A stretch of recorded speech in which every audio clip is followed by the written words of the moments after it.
Eh bien, salut Xavier. Eh ben salut Guilain et puis bonjour à tous. Donc là une petite spéciale. Alors c'est une des plantes qui m'a amené à la diversité au potager il y a très longtemps. Et parce que c'est merveilleux. C'est l'oignon rocambole. Où on va retrouver d'autres noms. C'est l'oignon de Catavissa aussi. Certains l'appellent, je ne sais pas pourquoi, carambole. Non, c'est rocambole théoriquement. Même si tous les noms vernaculaires sont justes. On peut le trouver aussi sous le nom d'oignon perpétuel, ce qui veut tout et rien dire. Hein. Effectivement, c'est une plante vivace. Et on va regarder un petit peu plus en détail ce qu'il est en train de nous faire. Alors cet oignon rocambole est vraiment particulier parce que il fait des bouquets de bulbilles aériennes, là, tac, comme ce qu'on voit là. Il peut étager même. Là il n'a pas étagé, il est tout jeune. Puis il s'est pris des coups. Quand tu dis étager, c'est que ça, hop, ça continue au bout du truc et ça en refait après. Ça peut faire 2 étages. Ouais. En fait, là il est tout jeune, il a pris le vent. Il a pris le chien aussi. Donc, par contre, c'est pas ça qu'il casse. C'est ça qui est vraiment génial chez cette plante. En fait, quand les bouquets de bulbilles arrivent à maturité, la tige se vide. Et donc, comme la tige se vide littéralement, il se courbe. Il touche le sol. Il va au sol, ouais. Et il repart. C'est vraiment assez génial. Alors, qu'est-ce qu'on mange sur cet oignon rocambole ? Ben, en fait, on peut tout manger. On peut manger, bien sûr, les bulbilles, comme des petits oignons. Alors, attention, hein, parce que là, on a affaire à un concentré. Hein. C'est vrai que c'est fort, j'en ai goûté un hier, justement. Ouais, c'est vrai, il disait que c'était fort, mais... Ouais, c'est un oignon, mais par contre, c'est très parfumé. Ah ouais, c'est très C'est bon. pas juste fort, c'est... Ouais. Ben, pour ceux qui peuvent sentir le parfum, après le piquant, oui, on peut trouver du parfum. Moi, je ne trouve pas. Ça m'emporte carrément, mais moi, je suis un garçon fragile quand même. Donc, on peut manger ça, ces bulbilles aériennes. On peut aussi manger la tige. Alors, attention, hein, si vous le coupez à blanc, bah, vous n'aurez pas de bulbilles aériennes. Donc, on prélève quelques tiges en cours de croissance. En fait, toutes les tiges font des bulbilles ? Non. Donc on pourrait consommer les tiges qui ne font pas de bulbilles. Qui ne font pas de bulbilles ou en cours de saison. On peut après savoir que c'est une hybride naturelle entre un oignon et une ciboule, hein, en fait. Hein. Donc ne soyons pas surpris de retrouver cet usage. Et là, la souche est toute jeune. Hein. Elle a été plantée à l'automne, mais elle va grossir. Et ce qu'on va pouvoir consommer aussi, c'est les oignons souterrains, qui ont la même caractéristique d'ailleurs hein, que les bulbilles aériennes. Hein. Wow, ça emmène. Ça fait la même taille à peu près Non, c'est plus gros. C'est plus gros. Hein. C'est plus gros, mais c'est largement aussi costaud que les bulbilles aériennes. Donc ce qui est vachement intéressant sur cet oignon rocambole, c'est cette polyvalence, quoi. On peut manger bulbilles aériennes, on peut manger tiges, on peut manger parties souterraines. Et les graines ? Ah, là, tu m'offres une occasion de frimer. C'est un truc, il y a des mots que tu n'arrives pas à sortir en société d'habitude.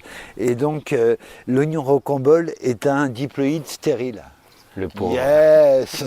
Et donc, ça veut dire que non, il fait pas de graines.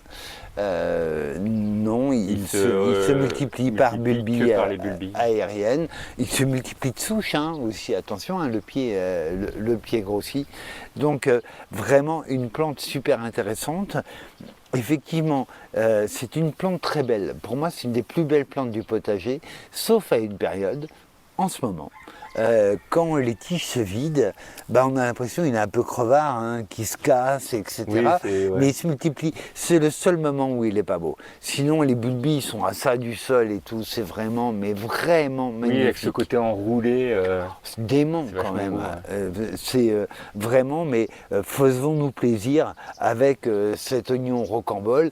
On peut même l'appeler carambole si on veut, c'est joli carambole, voilà, mais... Donc une fois que tu as un pied, tu peux, il s'étend et tu le gardes tout le temps en fait. Il va grossir et puis il va aussi s'écarter, hein, comme on le voit là. Donc là, ce que je peux m'amuser à faire, c'est un petit emplacement dans le sol, poser les bulbilles et comme là, ça... Là, on prend les bulbilles comme elles sont là et puis hop, là c'est le moment de les planter. Moi, j'attends un peu. que la tige est vraiment jaunie. Ouais, parce qu'après, je crois que ça devient un peu plus sec. Ouais. Ouais. Donc quand la tige a jauni, c'est vraiment que la plante s'est entre guillemets vidée carrément, et donc là on peut le multiplier, on peut le laisser se multiplier sur place, on peut mettre la bulbille dans un godet, on peut faire exactement ce qu'on veut. Et on en trouve où? Alors, j'arrête pas de faire la promotion des fêtes des plantes. Encore une fois, l'Allium proliferum, vous le trouverez sur les fêtes des plantes, demandez et vous allez forcément avoir un producteur. On vous a parlé régulièrement ici de Bernard Bureau, Hortiflore Bureau, pardon, des jardins d'oliviers, mais il y en a 1000 autres qui le font. Surtout profitez-en, parce que lui, il n'a pas la mouche. Tout va bien pour lui. Est-ce que c'est une bonne alternative si on ne veut pas faire d'oignons annuels? Ah non. Non.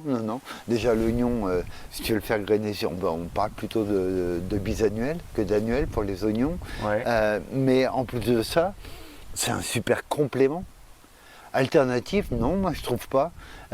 C'est génial de l'avoir, c'est génial d'en profiter. Est-ce que ça dispense de faire des oignons? C'est pénible, hein, les oignons, hein. Qu'est-ce que c'est long. Et, il va falloir qu'on tienne encore jusqu'en août, quand même. Hein. Et au niveau de l'enherbement, comme c'est une croissance très lente, l'enherbement dessus est vraiment pénible. Mais lui, il vient compléter.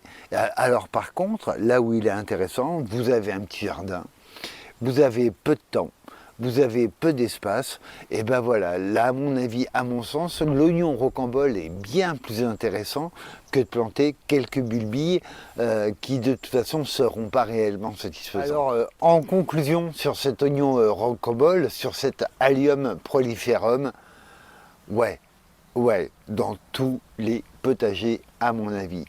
Vous avez de la place, mettez-le dans une bordure, il est magnifique, il est sublimement beau.